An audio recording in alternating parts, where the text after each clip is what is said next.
Hello there, my good people. It's your boy, the Man Penguin here, and we are back today in some HOI4 with an interesting video today. I'm going to be playing Spain, and we're going to be using a sort of forgotten feature in HOI4, I feel like, elite difficulty, or really just the difficulty scale. Truthfully, how many of you guys actually use the difficulty scale, especially for veteran or elite difficulty? I feel like the answer is probably not very many of you guys, and if you do, you might do it once and then regret it. But that's what we're doing today. This is sort of a forgotten feature, I feel like, or maybe underutilized or just poor. It depends. You can define it however you'd like to. But we're on elite difficulty today as Spain. As if Spain couldn't be bad enough, it got worse. So let's get right on into this. Everybody's probably played Spain at least once, so you kind of know the general idea of what I gotta do. The popular front. I'm just gonna build mostly guns and support equipment. Of course, we are in such a bad state as Spain, and research is slightly problematic. Just ever so minutely problematic. Negative 25%, that ain't nothing. That's actually completely and utterly acceptable. And it is just delightful, Spain. Especially elite difficulty. It's all delightful. Of course, the nationalists are always gonna be challenging my garrisons, and there's nothing I can do about it because I have absolutely zero political power. I get 0.14 a day. That's awesome. That was very quick. I wasn't expecting to fire that fast. That's what she said. Which through communal revolutionary struggle, we shall win. We're not in too terrible of a way, though, here in Spain. I was able to hang on to Corboda, or however you pronounce that, so that's nice. It helps even the front line out a little bit.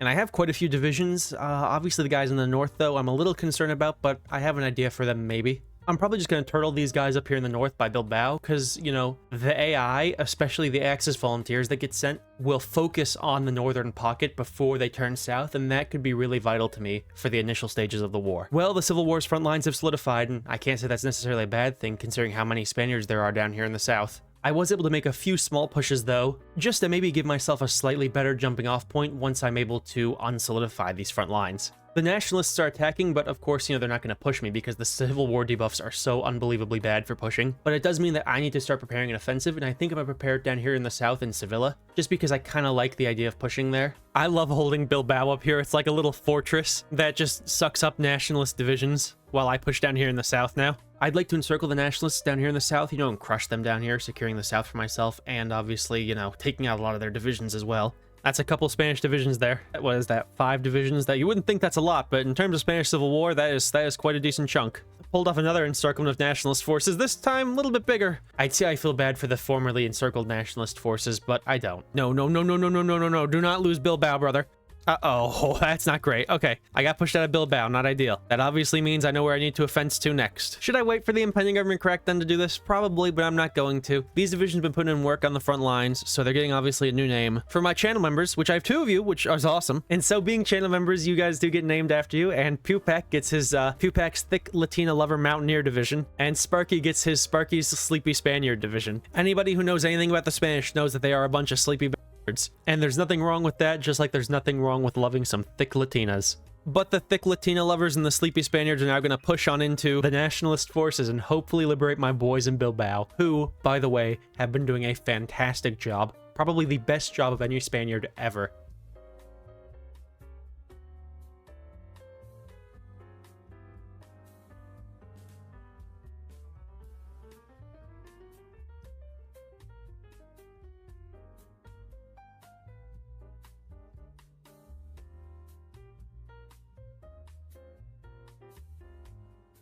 One day until the impending government crackdown. Damn it. Well, our revolution will not be extinguished, but actually, I am pretty thick, honestly. Oh no, one of my divisions is encircled. I have to rearrange my divisions now because holy moly, the front line is a mess. That's one of the biggest parts about going into a civil war when you're already in a civil war is that your front lines become absolutely atrocious. Oh my god, I was able to keep your guys' 2 divisions. I can't believe that, but they're still here with us. Of course, the focus of every single volunteer unit they have is on me right now. There's nothing I can do about that, unfortunately, because their volunteer units are way better than my regular units. And of course, I have a whole myriad of problems with elite difficulty that it's just a nightmare. This is horrible. I've been pushed back so much. I'm a little nervous, actually. I just gotta sit here and wait and hopefully hold, because they're just literally constantly attacking my lines. They're just bombarding me. I've been able to somewhat stabilize the front line situation. Of course, the Soviet volunteers are just going ham. I've killed some of the Soviet volunteers, though, so that's... No, I need to focus my efforts on encircling the enemy, encircling the Soviet volunteers specifically, because they are my biggest hindrance. So much better than my divisions, it's sad. I'm also now not taking focuses so I can get political power, because I'm getting 0.30 a day if I do take a focus, and I get 1.30 a day if I don't take a focus. So, we're not taking focuses around here no more, boy. I think this should be the last of the Soviet volunteers. I don't see more. Oh yeah, I don't see more mountaineers on the front lines. I was a little nervous, honestly, for a second there. When I was raging a little bit, I thought, oh boy, I might actually lose this game. But now I feel immense confidence. 325 days to get construction. That's elite difficulty. Still not as bad as the Dread League in the Equestrian War mod. Although I love the Dread League. It's a really fun nation to play. Very difficult research though. And this should be the last remainder of the German support, even Italian maybe? Yeah, I see Italians, I see Portuguese. Italians, Portuguese, Germans, they're all going to the wayside because of the great, glorious Regional Defense Council of Aragon. By the way, free Catalonia. I was alive for that. 2016, I think, right? It lasted for 15 minutes. I'm still in favor of free Catalonia, by the way. You know, Spain probably shouldn't exist, so free Catalonia, baby. Carlists are gone. We're making progress. They gave me 400 guns, which that really cut down on my deficit, actually, sadly. And there go the nationalists. That didn't give me any guns. That's quite unfortunate. And there goes the Republicans. We have won the Civil War. What a beautiful thing. And now everybody wants to be mad at me. Of course they do. What a bunch of hootenanny bullshit little bitch asses. That's unfortunate. Nobody likes anarchist communes here. They're going to have to learn to share the burden, though. And we're going to recover from Civil War, unfortunately. Oh, an anarchist society, which gives me negative 2% weekly stability. So stability is out the window with anarchism, apparently. I wonder if the Portuguese like anarchism. Well, it turns out they're quite fond of anarchism. Let's spread anarchism because that's what we do, because we're good people. All right, there the Portuguese go. I'm going to take as much of it as I can. All right, there's the peace deal, and we just got all of Portugal, even the northern anarchists. They just decided to join us. They said, yeah, we're sick of being Portuguese. We want to be Spanish now. And now we're the Regional Defense Council of Iberia. Anarchism knows no borders, and it waits for no one, except it does wait for justifying war goals, unfortunately. And it certainly does not wait for the French. Oh, for anybody curious how World War II is going? Not great. Not great for poor Stalin. That's why the anarchists have to pull his weight. That sure is a lot of Germans on my border, but it does kind of make sense when you think about it because the anarchist Spanish are like basically an existential threat to Germany's existence. Probably the second biggest one, excluding those people who the Germans kind of did some not nice things to. But if you think about it, you know, the anarchists, they're anarchic, they sleep a lot, you know. The Germans are rigid and they're hard workers and they don't sleep at all and they don't laugh. So it kind of makes sense that Spaniards would be like that existential threat and they're going to focus all their attention. What they don't know is that the anarchist Spanish are the greatest to ever do it. So, you know, good luck to them. Oh, that must be Stalin. Yep, there he goes. That's fucking delightful. Who's this holding? Oh, this is Pupak's thick Latinas. Okay, come on, Pupak. You got a hold for me, brother. You should be able to. I think you can. I believe in you. Uh-oh, they broke through my lines. That's not ideal. That's actually really bad. They are putting a lot of pressure on the front line where they've broken through, though, so this is super kind of concerning. Mildly concerning, at least. So we did have to pull back decent ways. A little bit unfortunate that, you know, having to pull back, but of course, you know, things, Spain were a little far behind, not just because of the Civil War, but also because of, you know, elite difficulty. At least we have a river line to hold on. And the forts up here in the mountains have still held pretty well, so it's okay. Things are kind of okay. I guess the problem is that I don't have any high command, but I'm not gaining any political... I'm gaining 0 political power a day because of elite... Well, partially because of elite difficulty, also because I'm improving relations. I'm improving relations so that I can get Lend-Lease. Some time has passed, and the front line is still pretty delicate because they do have a lot of divisions on it. But I've only taken about 150,000 casualties, which, considering I've been pushed back quite a bit and my divisions aren't exactly exceptional, they're not top-of-the-line quality divisions, that's really kind of good. Even with the favorable casualty ratio, I'm still not exactly sure how far they're going to push me back, so I'm just basically building a fallback fort line. That way, even if they do push me back, they gotta push through even more forts, which, you know, is advantageous to me. I'm pretty sure I've stopped the Germans. I mean, now their attacks are just incessant and they just de-org and de-strength themselves on my fort line, so it definitely seems like they've been officially stopped. I just accidentally hit the offensive button, and I kind of wonder if I'm actually gonna be able to push them back or not. Wow, the Spanish offensive just reclaimed 2 tiles. I actually might be able to reclaim more, though, if I hit them. Oh my god. I'm reinforce beaming them.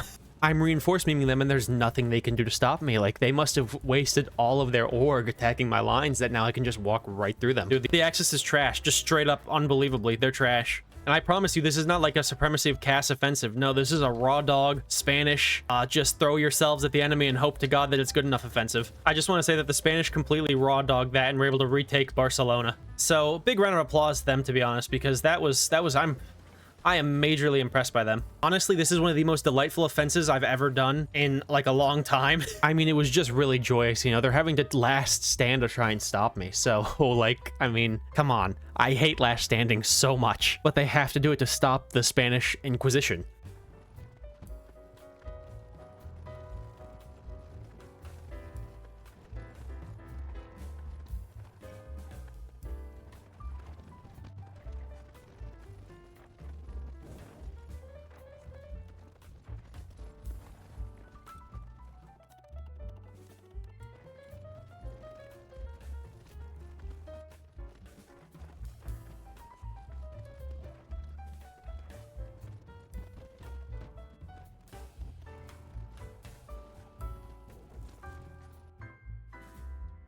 Alright, well, the offensive has finally stalled out, mainly on account of the fact that I am completely out of supply, and they have reorganized their lines. But I did get a pretty tasty encirclement here by Bordeaux, so it's not all bad. It's actually really quite good. I pushed a long way, and I'm getting a lot of casualties from them.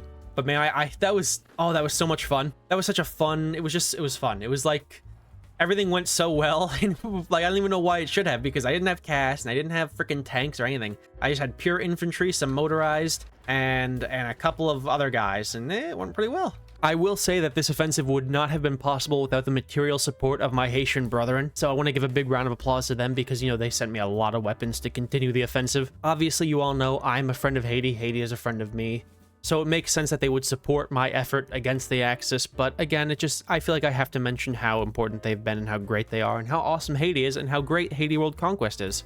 And if you like a Haiti World Conquest, you can go check out my Haiti World Conquest video. That's a shameless plug right there. The French, they got a lot of guys on the lines. They're really a pain in the push through. So we're going to ignite an anarchist uprising. It's only going to cost me basically all of my guns. But that is, oh, it's going to take 90 days. Well, that's the anarchist uprising done and dusted with because my division spawn is 6 with nothing, no support or anything, and they're encircled. That's just great. Really a great use of 20,000 guns. Thank you, Paradox. To make up for the Anarchist Revolution decision, which was just a great use of 20,000 guns, my anarchists have just decided, yeah, we're just going to take France. Who needs a revolution? Who needs 6 with spawning? They're going to immediately get killed. So we've taken Paris, you know, and we're pushing along. It's going pretty well. The Germans don't really have enough divisions to cover the lines at certain points. Well, Vichy France just capped, and that's a few divisions encircled. Really not that many, actually. It's kind of unfortunate. I guess we'll just start an offensive and not do anything about it.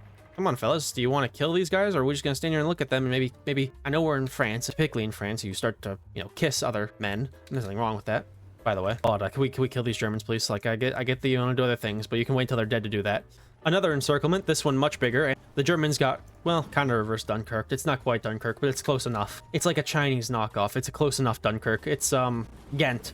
They got Ghented. One more encirclement for good measure, split up into 2. And this one is absolutely massive. It's like, I think it's like 150 to 170 Axis divisions in total. That is a lot of enemy divisions. Oh my, they just all died. Casualty-wise, I mean, that's 20 million. I've taken 1.42, obviously, but 20 mil. That is a lot of Axis casualties right there.